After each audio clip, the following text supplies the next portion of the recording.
अगर मैं आपको बताऊं कि हमारी पाकिस्तान स्टॉक एक्सचेंज में एक ऐसी कंपनी लिस्टेड है जिसने सारी जंगी सूरत हाल से फ़ायदा उठा के पिछले 3 महीने में इतने पैसे बनाई हैं जितने वो पिछले पूरे 12 महीने में नहीं बना सकी। This week State Bank also took us by storm and increase the policy rate. उसके अलावा मिडल ईस्ट में भी काफ़ी ऐसी हैपनिंग्स हुई हैं जिसके बारे में इन्वेस्टर्स को पता होना चाहिए। अच्छा वो Akshay, let's start with the biggest news of this week. ये क्या हुआ है? मतलब आपने हमें आगाह तो किया था कि ऐसा कुछ होने वाला है, मगर इस मैग्नीट्यूड का रेस किसी ने प्रिडिक्ट नहीं किया था। जैन बिल्कुल आई वुड से कि मार्केट डेफिनेटली डिवाइडेड थी। Hmm. Some people were of the view कि शायद रेट हाइक नहीं होगा।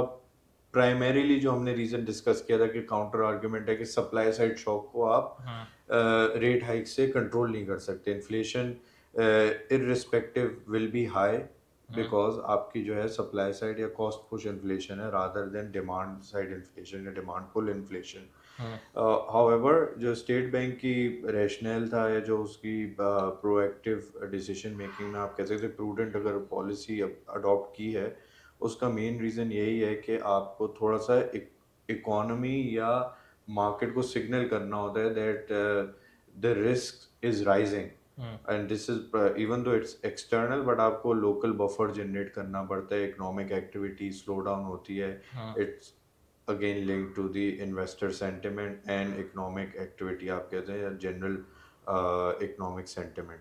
तो हम्म। कुछ हद तक प्राइस इन हुआ हुआ भी था in terms of secondary market yield जो हमने पहले देखा था।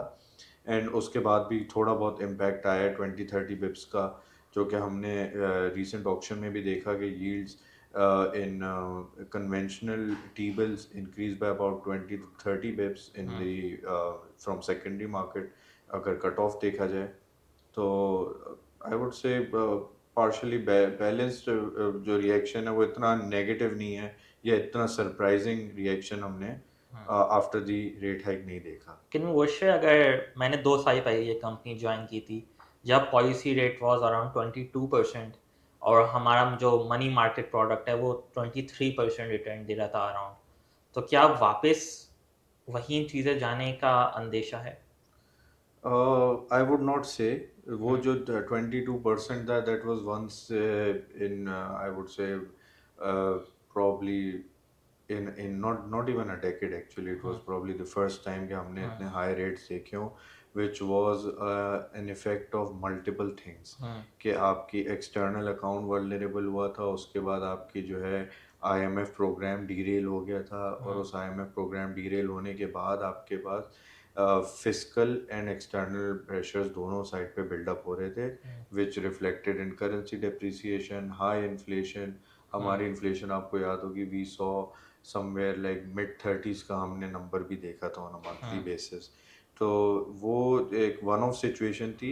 As of now we are not in that scenario कि हम्म। अभी हम उसको कहें कि हम बहुत हाई इन्फ्लेशनरी प्रेशर या एनवायरनमेंट में जा रहे हैं। Hmm. At that point in time Russia Ukraine की वॉर हुई थी, उसके बाद ये इफेक्ट स्टार्ट हुआ था, तो ऑयल हम्म। प्राइसेस का प्राइमरी इफेक्ट था। Hmm. But due to a weak external position and a different economic cycle हमारे एक्सटर्नल बैलेंसेस या रिजर्व एक्सटर्नल बैलेंसेस इतने फेवरेबल नहीं थे हम्म। और हमारी reserve situation was also pretty weak कि हमारे हम्म। पास जो है ना import cover less than 1 month का रह गया था। हम्म। तो उस वक्त जो एक करेंसी का प्रेशर जब आता है हम्म। तो ऑयल प्राइस की डबल इफेक्ट हो जाता है basically. Then there is a dollar increase in oil prices and then there is a convert जब हम करते हैं टू रुपी टर्म्स हम्म। तो उसका प्रेशर भी एक साथ है which cause like a second round of inflation.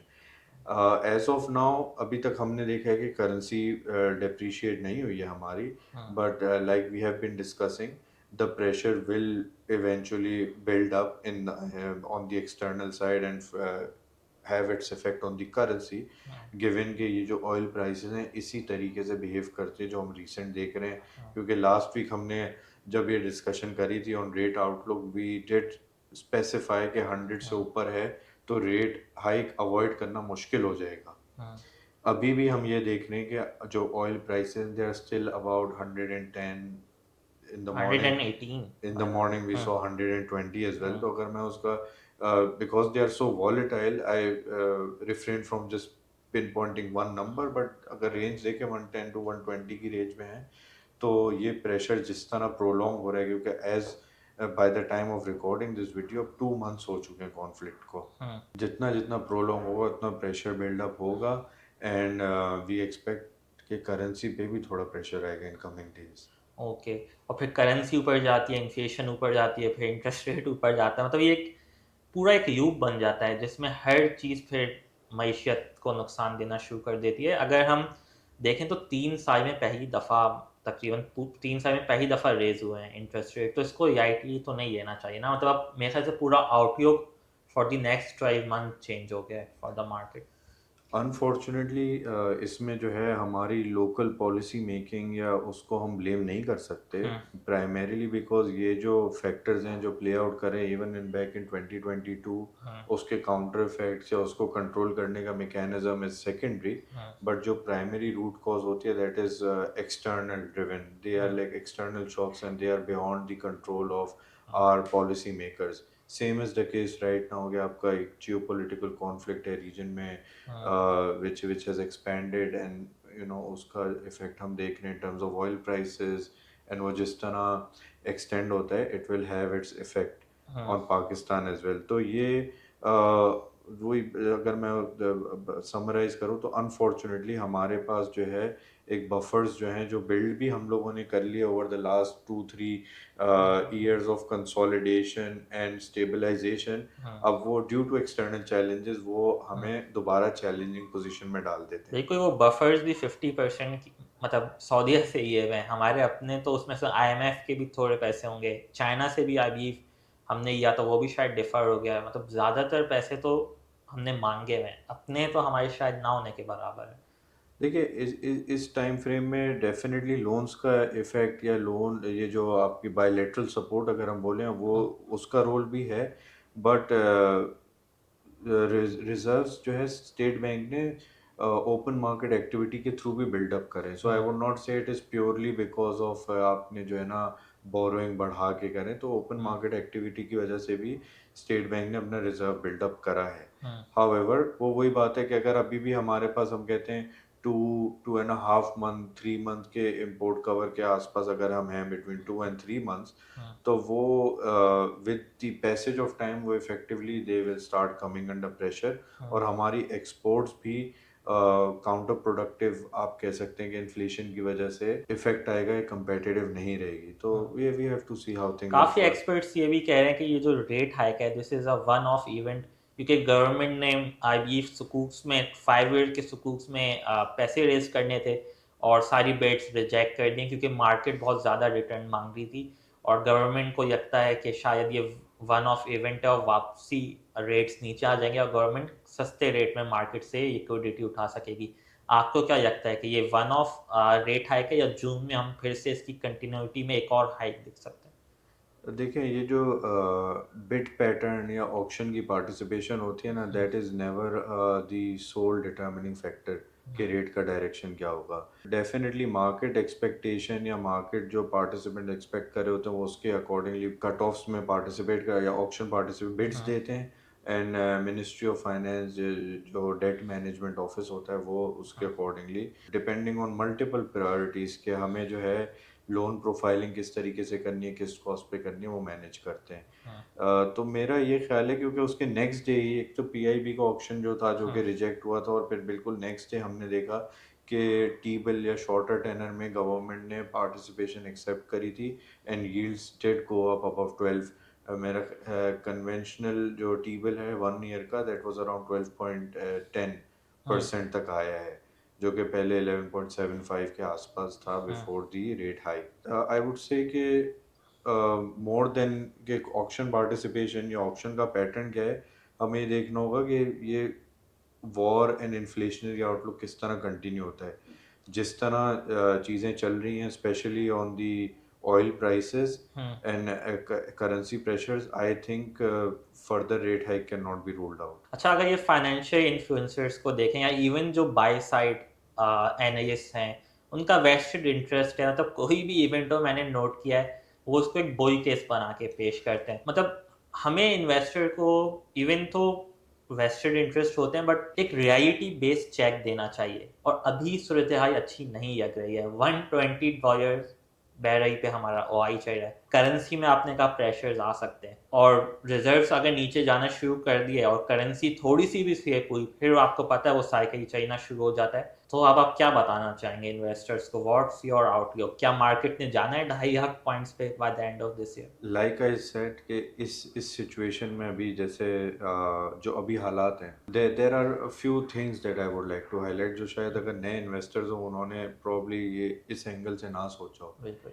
Currency depreciation and oil price effect और ये सारी चीज़ें जो अभी हम देख रहे हैं, इन चीज़ों का KSE 100 इंडेक्स की प्रॉफिटेबिलिटी पे शायद पॉजिटिव इफेक्ट होगा। अच्छा। पॉइंट जो मैं इस पे पुट फॉरवर्ड करना चाह रहा हूँ वो ये है कि आप ऑयल एंड गैस सेक्टर आपका मेजर कॉन्स्टिट्यूएंट है, उसमें पॉजिटिव इफेक्ट आता है with Okay. Increase in interest rate due to the cash balances, and oil price का डायरेक्ट बेनिफिशियरी है। हाँ। Similarly banking sector to some extent, barring the interest rate या balance sheet strategy what they are currently facing, rising interest rate scenario में भी to some extent they do benefit, तो banking sector आपका benefit करते हैं। रुपी depreciation की वजह से एक्सपोर्टर्स। आपका एक्सपोर्ट सेक्टर हो गया, IT सेक्टर हो गया, वो बेनिफिट करता है। Hmm. Fertiliser sector is defensive, but within fertiliser फिर हम देखते हैं तो उनकी बैलेंस शीट और वो इतनी नेगेटिव इफेक्ट नहीं होती। Some of it has to do with आपकी import price substitution, especially in case of DAP जो लोकली इंपोर्ट डिपेंडेंट है, या आप कह सकते हैं कि फुली लोकलाइज नहीं है, तो उसमें इंपोर्ट सब्स्टिट्यूशन होती है। तो बिकॉज ऑफ दैट तो हम ये भी कह सकते हैं कि एटलीस्ट हमने एक rough estimate is 50-60% of profitability does not gate negatively affected. However ये बात भी देखने की है, क्योंकि इंटरेस्ट रेट बढ़ रहा है तो अर्निंग यील्ड कंपैरिजन में या प्राइस टू अर्निंग रेशियो में मार्केट विल रिमेन सबड्यूड। आपकी अर्निंग यील्ड बेहतर हो भी जाए तो इंटरेस्ट रेट बढ़ती है तो it does not remain a preferred asset class. Equity market continues to be the best hedge for inflation, एक ये चीज़ हो गई। बट ये हमें थोड़ा सा ऑब्जेक्टिवली देखना होगा कि where the economy is headed, macro headwinds क्या हैं जो कि अभी बहुत एविडेंट थोड़ी बहुत हमें लग रही हैं कि हैं, unless we see a clear resolution to the situation of hand, और आपकी जो ऑयल प्राइसेस हैं which is a single determinant या major determinant in this situation. तो इन फैक्टर्स को देखना चाहिए कि हाँ definitely profitability point of view से आपकी चीज़ें शायद कुछ सेक्टर्स बेनिफिट करेंगे when things are not looking good for Pakistan, but एक market sentiment and market multiples या वो रिस्क जो रिस्क प्रीमियम होता है वो जस्टिफाई नहीं करता एक पॉजिटिव मार्केट मूव को। जिसकी वजह से आपने इंडेक्स की बात की कि क्या 250,000 होगी, तो इट सीम्स के इट विल बी डिफिकल्ट कि मार्केट यहाँ से 200,000 भी अचीव करे इन करंट एनवायरनमेंट। बिल्कुल मुबशिर, जो मैं बात समझ सका हूँ कि अर्निंग्स पे इतना इफेक्ट नहीं पड़ता। सही है, बैलेंस शीट स्ट्रांग रहती है कंपनी की, मगर वैल्यूएशंस काफ़ी डिप्रेस हो जाती हैं, जो शायद हमने यूक्रेन रशिया वॉर में भी देखा कि 4 के अर्निंग्स पे मार्केट आ गई थी, और फिर वहाँ से 40,000 पॉइंट से रिकवरी हुई जो एक 190,000 पॉइंट्स पे जाके रुकी। अच्छा मुबशिर, हर चीज़ बुरी नहीं है। एक हमारा प्रोडक्ट है जो इन सब इन्वायरमेंट से बेनिफिट ले रहा है, and that will perform better. और सबसे पहले लोगों को ये बता दें कि अगर स्टॉक मार्केट नीचे जा रही है या हालात ख़राब है तो सेफ यस में कोई नुकसान नहीं होना। जी बिल्कुल ऐसे ही है। सेफ प्लस जैसा कि प्रोडक्ट है, it's a low risk saving and sharia compliant saving and investment product, कि आप बजाय इसके कि बैंक में पैसा रख के आप उसको प्रोटेक्ट करें, तो आप अपनी बाइंग पावर या इन्फ्लेशन एडजस्ट करने के लिए आप सेफ प्लस में इन्वेस्ट कर सकते हैं। The product invests your money in money market instruments, Islamic instruments, तो वो उसका रिटर्न समवॉट पॉलिसी रेट से लिंक होता है। तो आज की डेट में अगर आपके पॉलिसी रेट ऊपर जा रहा है, जो कि एक टाइम पे आपने बात की 22% था, तब सेफ प्लस का रिटर्न 23% था, जो कि अभी अनकरीब नहीं होगा, मगर हम ये देख सकते हैं कि विद पॉलिसी रेट राइजिंग वो 8.5% लास्ट मंथ था, 9% था, we are expecting 10 to 11% and then obviously close to 11% हो जाएगा। बिल्कुल मुबशिर, लास्ट मंथ 8.5% रिटर्न था, इस मंथ अगर मंथ टू डेट देखें तो 9.7% से अबव रिटर्न है, और अब पॉलिसी रेट और इंक्रीज हो गया है, तो अब आगे शायद अगले महीने में इससे भी ज़्यादा रिटर्न हो। Future outlook about this product returns कहाँ जा सकते हैं, आप क्या बता सकते हैं? Based on the current information, yeah, currently where we stand, I think we will be eyeing returns around 10.5 to 11% in May. Hmm primarily क्योंकि रीप्राइसिंग ऑफ एसेट्स होती है, इट इज़ नॉट बिल्कुल ओवरनाइट नहीं होती। हम्म कुछ आपके जो मेच्योरिटी होती है of instruments hmm of placements, वो एट सर्टेन रेट लॉक हुए होते हैं एक्सपेक्टेड प्रॉफिट रेट के ऊपर। तो जैसे जैसे वो मेच्योर होते हैं, रीप्राइस होते हैं, तो उसका बेनिफिट आपको मिलेगा। So I think it will be gradual over the next 2 weeks hmm और 3 वीक्स। अब वो जैसे जैसे मेच्योर होके रीप्राइस होते जाएंगे तो हम्म आपको बेनिफिट मिलेगा। So towards the end of the month probably hmm वो 11% तक भी जा सकता है। ओके, मुबश्शिर, आपकी ज़बरदस्त ओवरसाइट है। आपने लास्ट वीकी रैप में ये भी जिक्र किया था जब मैंने आपसे क्वेश्चन पूछा था कि मैं नियर टर्म मेच्योरिटीज़ में मैंने अपना पोर्टफोलियो अलाइन किया हुआ है, क्योंकि मुझे लगता है कि रेट हाइक हो सकती है, और रेट हाइक हो गई है तो होपफुली हमारे इन्वेस्टर्स बहुत जो सेफ केस में अच्छा बेनिफिट उठा सकते हैं ऑफ दिस इन्वायरमेंट। अच्छा Mubashir, let's move on to the educational segment of this podcast. अगर आज आपने 10 लाख रुपए मार्केट में इन्वेस्ट करने होते तो आप किस तरह इन्वेस्ट करते? इसमें देखें, based on current environment hmm I would have a defensive portfolio overall. Hmm Probably I would go more towards the liquid safe plus type of investment, हम्म जिसमें मेरा अगर मैं ट्रेडिशनली 20% करता हूँ तो I would probably go 40-50% for the time hmm being.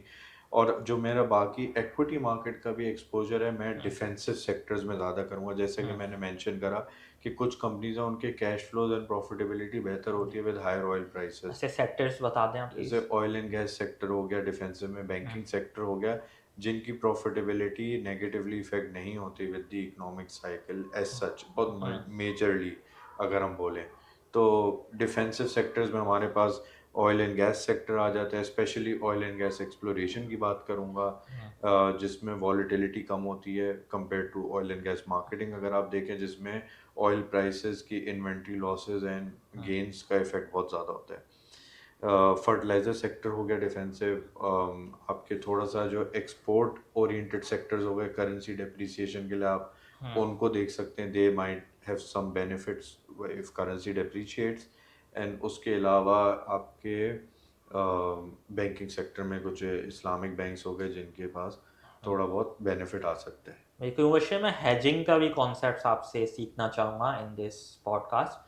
जिस तरह हमने डिस्कस किया at the start of this video, PSO की earning last quarter was 6 rupees, सही है।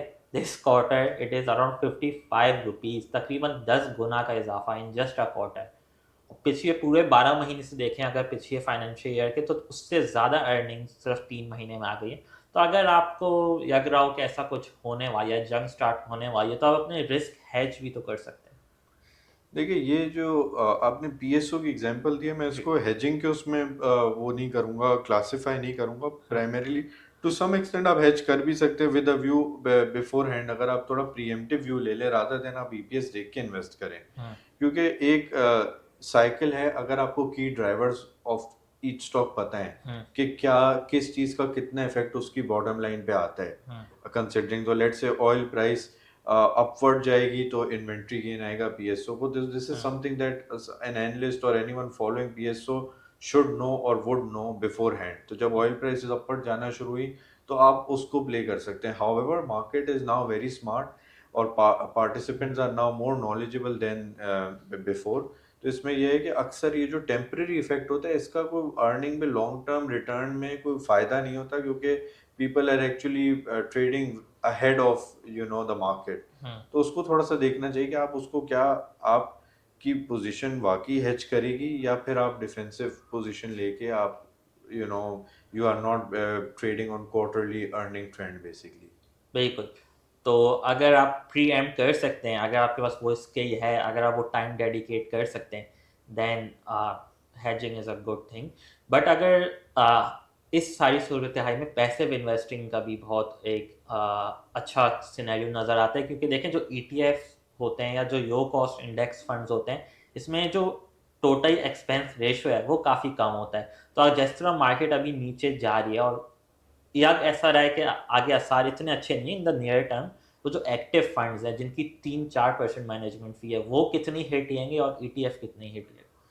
देखें, अज्यूमिंग के मार्केट मैं कहता हूँ 0% भी रहती है, जो टोटल एक्सपेंस रेशियो का कॉन्सेप्ट हम इस तरह समझते हैं या पैसिव इन्वेस्टिंग को हम क्यों प्रेफर करते हैं। हम्म, Assuming market does not generate any return over the next couple of months, hmm, an active fund that has a total expense ratio of 4%, वो basically आपका net return -4% होगा। हम्म, सिमिलरली पैसिव फंड है, आपका equity market में आपने invest भी करना है विद द व्यू के मार्केट बढ़ भी सकती है और आपको नहीं पता कि 0% रिटर्न होगा, तो आप लोएस्ट कॉस्ट पे एक्सपोजर लेंगे मार्केट में विद -1%। तो मतलब अगर 0% रही, active fund will give you at the end of 1 year -4%, whereas passive fund will give you at the end of -1%।